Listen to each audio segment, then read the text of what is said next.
to the governors.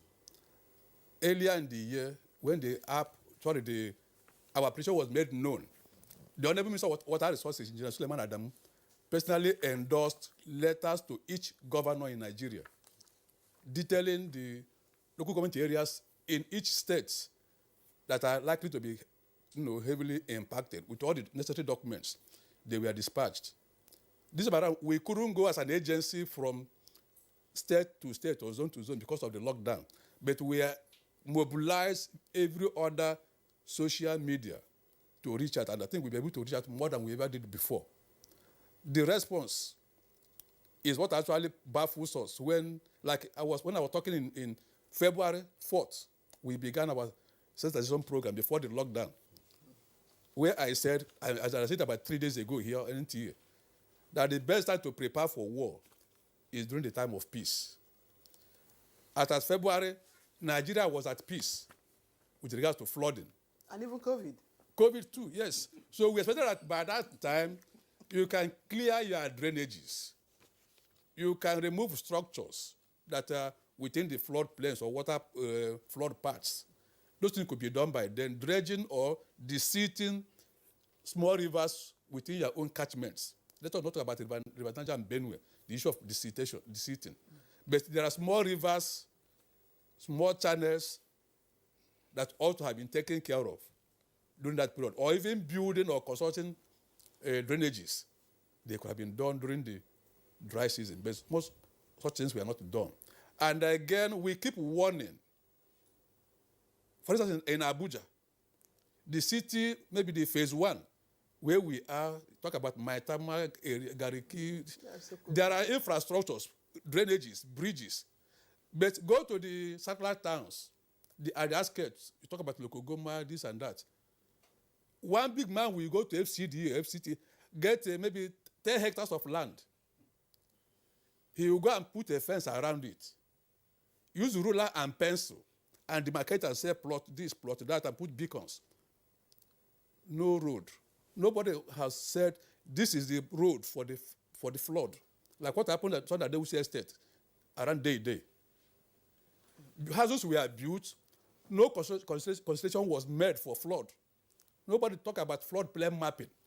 What size of drainage should we build that will convey the flood water? What we saw was a disaster about maybe 3 weeks ago in that area. So before you put any structure, especially during the dry season, be able to consult relevant authorities. Like in Abuja here, talk about the Development Control Department. They can advise you properly as to where to put structures, where to put your drainages. So that's what impede. What could His Excellency, the Kebbi State Governor, had done in the case of Kebbi, being river that of course overflowed? We mentioned it earlier on that the issues about flooding disasters are inevitable, but you can reduce the impact. Like he rightly mentioned, the human loss, even if it is one person, drastically reduced, relocating people from those locations. These are things that could be done. You can't stop precipitation from coming. You cannot do that. And as long as we don't have any dam, say between Kebbi State and Niger, there may be no way you can regulate the flow. The best you can do is to evacuate the people within reasonable reach of the banks of the river. Thank you. Just let me pause. I want to bring in this Kingsley, His Excellency, because I understand that settlers in one of the local government areas, I think it's Bagudu or so, Bagudu, were actually asked to relocate, but they refused. No, because that's one of the areas that was affected. Bagudu local government is where the River Rima joins the River Niger. So it's just like a mini Lokoja. Yes, yes. And therefore the flood water there tends to be bigger than in other areas. And it's a complex historical process. Many farmers, many communities have a historical view about where flood water reaches. And they feel this is safe ground. And people are very reluctant to leave their communities. Even when they see danger, they think they can manage it. Especially riverine people, riverine communities. Who feels if I have a boat, I can always navigate and live in good time.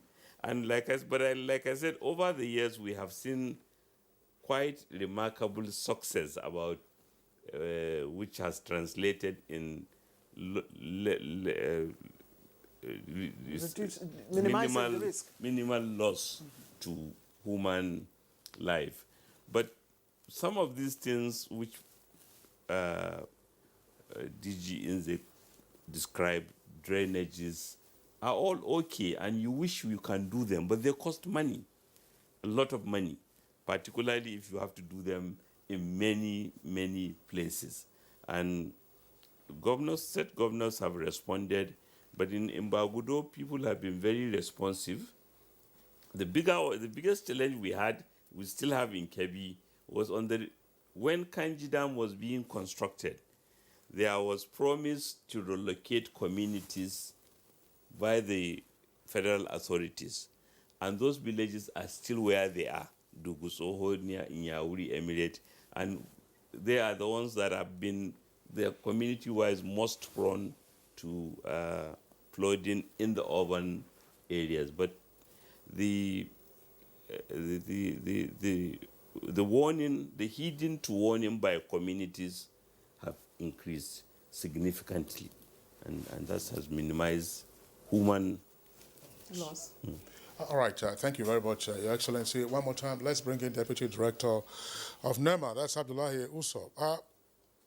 You've talked about what NEMA is doing, but we also know from past experience that sometimes state governments and local governments virtually sit on their hands and say, NEMA, come to our aid, come to our aid.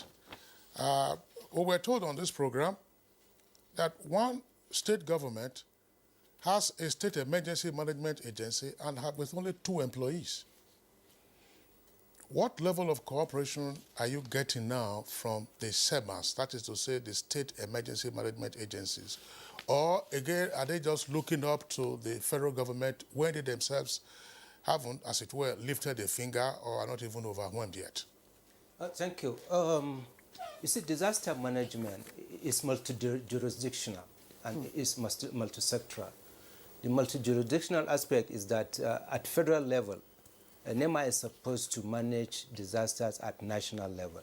So it is assumed that the sub-nationals are also supposed to have in place their structures for managing disasters. That's state emergency management agencies.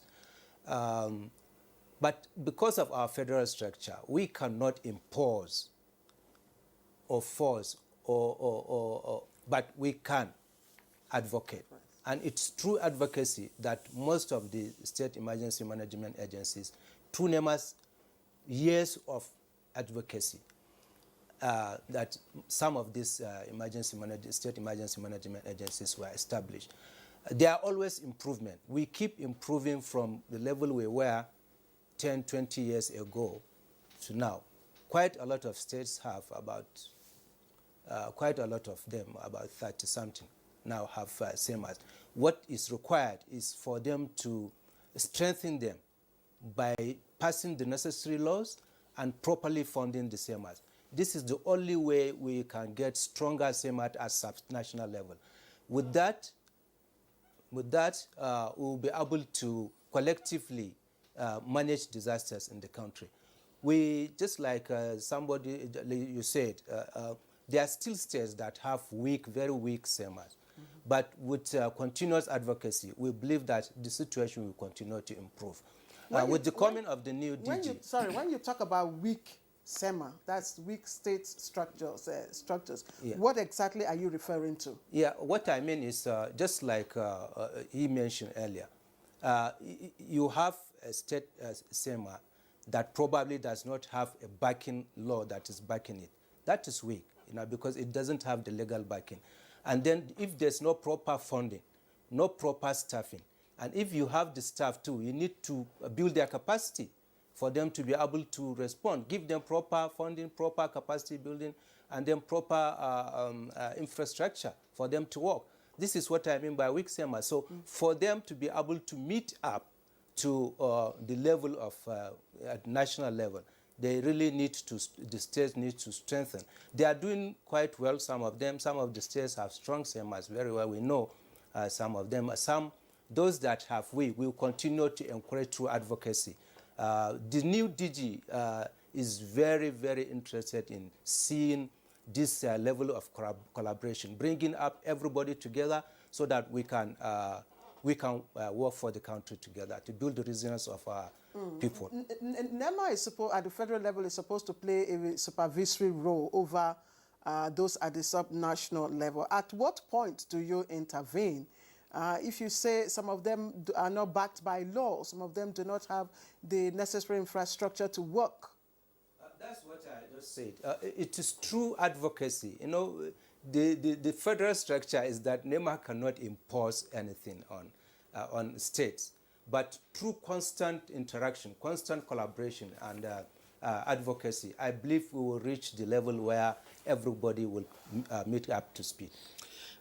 All right. Also, just on that, in 2018, when 14 states were affected severely, Mr. President directed NEMA to work with the 14 states to come up with the estimates. And because of that, as Vice Chairman of the Food Security, I was opportune to interact with all the 14 states. And they are all up and doing, and the degree of collaboration between them and the National Emergency Management is quite solid. So Exactly. Okay, but you said 14. So but we have 36 states and the Federal Capital Territory. So we'd like to see that number ramped up. Let's return to Professor Emmanuel Adano in our Kaduna Network studios. Professor Adano, as it were, we're going to have to live with floods and flooding for some time to come. Now, a lay person might raise the proposition. We're talking about recharging Lake Chad, and that's been a passionate cause undertaken by President Muhammadu Buhari. And so, from a layman's perspective, all the floods and the devastation and the waters just flowing into the ocean, couldn't we have some giant, even magical canal that would channel the waters to Lake Chad?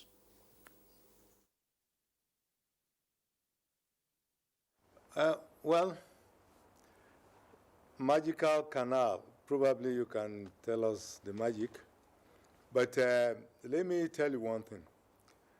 Now, unless you have an excess water, which you really consider excess, you can divert to somewhere else. Any water flowing in anywhere may have established an environmental condition that that environment has been living with. It's an ecosystem problem. Now, the suggestion that we should take water from Congo to Chad is because the volume of water that Congo is discharging into the ocean is so enormous. It's only about 5% of it that is required to recharge Lake Chad. Now, if you decide to take that 5% from Nigeria, for instance, that's about 100 billion cubic meters of water, which is already a third of our total water resources potential renewable in the country. Now, where do you take it from? Now, the energy you are going to use to take that water and the amount of water that you use, because the moment you reverse the flow, because all our waters tend to flow to the ocean. Now, if you reverse the flow, it means that you are depriving a certain environment of a huge volume of water. That environment, the sociological or ecological problem will start arising. But I'm not saying that it is not possible. It is possible. Now, there is a suggestion by, I think, dams now, Federal Ministry of Water Resources, of a transfer in the northeast there. How we transfer. But the amount of water required there is only just to water an environment, at least for agricultural purposes. It cannot fill Lake Chad at all.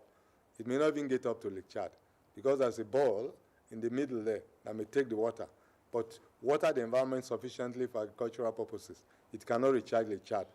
Even the total volume of water we require to recharge Lake Chad is so enormous, and if we get that volume and we're recharging Lake Chad, it will take us at least 10 to 12 years to get a very significant amount of change that can bring some substantial life into existence in the region. Now, we have an option, which is a fossil aquifer in the Sahara. That is the largest fossil aquifer in the world. It has the capacity to recharge that Lake Chad, because the total volume of water under the Chad there, it will take the volume of water that drains from Congo into the ocean, which will require about 90 years to fill it. So if we can do, I think we need to consider other options. So I'm afraid we'll have to interrupt you here to bring in His Excellency for our last question. Your Excellency, I just want, first of all, the community in Kangiwa where the bridge was cut off, how soon are we expecting that to be addressed? That's just one. And then finally, the National Food Security Council, on a general note, what are the plans to mitigate flood with regards to attaining our food security? Yes, we have already sent, we have been working in Kebbi with a company owned by the Army Corps of Engineers, and they are already in Japeji to give us advice on what to do to provide access to the people of the town, to that community. But on the wider issue of what National Food Security Council is doing, I believe the President has been on and about on this issue, and I'm sure soon he will convene the meeting of the council, which he will chair himself, and look at the issues holistically. Like I said, the food security issue is multi-sector, multifaceted, as we can even imagine from this discussion. You need the water engineers, the water professionals, you have the scientists who does the prediction, you have the environmentalists, you have finance, you have trade policies that different countries employ. You bring all of it together to estimate what is happening around the world, how does it impact my food supply and food production. Currently, in addition to all these complications, we have the coronavirus pandemic that has affected international trade, and is challenging. It has exposed the vulnerability of food systems around the world. But I believe we are comfortable. Nigeria, we are able, as I said, even after with this flooding, we are able to mobilize our populace, and they have proved resilient in the past, and I have no doubt that we'll do much better to mobilize them for compensatory production, which will even give us more output during the dry season. All right, Your Excellency, thank you very much. Just before we express our gratitude to you and the other guests for being with us, one or two takeaway messages. Professor Adanu says that part of the ways that we can effectively and efficiently manage our water systems is to utilize the dams. We've heard on Good Morning Nigeria, the Honorable Minister of Water Resources, Engineer Adamu, talk about the fact that some state governments do not even utilize the dams that have been constructed by the federal government. So, takeaway message, you are governor, you are chairman of the Progressive Governors Forum and a member of the Nigeria Governors Forum. Engineer Nze, takeaway, you've talked about Kogi being on alert. You haven't warned Niger, you haven't warned Anambra, you haven't warned Imo, and Delta, perhaps Ebonyi and Delta. So I hope they are listening, and I hope they will also hear you out. Nema. Nema, well, we hope that the disaster doesn't spread and that every other person is out there. And Professor Adano, keep on with your research and your work. Gentlemen, we'd like to appreciate you for being with us. Today has been a very interesting conversation on the white money here in Nigeria's capital territory. Executive Governor of Kebbi State, His Excellency Abubakar Atiku Bagudu, who is also Vice Chair of the National Food Security Council. Thank you very much for being with us. DG NISA, that's Engineer Clem Unze, thank you for being around. We hope that you have more good news next time you face the governor when the waters will have receded from this I hope so. location. Thank you. Deputy Director, Forecasting and Mitigation, NEMA, Abdullahi Adamu Uso, we appreciate your being with us this morning. Thank you. I just want to put on record. Just hang on a second. Next time you have the opportunity for putting all that things on record. Professor Emmanuel Adanu, Executive Director, National Water Resources Institute in Kaduna. We appreciate you. And by the way, he used to be Director of Dams when he was in the line ministry at Water Resources. Prof, thank you very much for being around.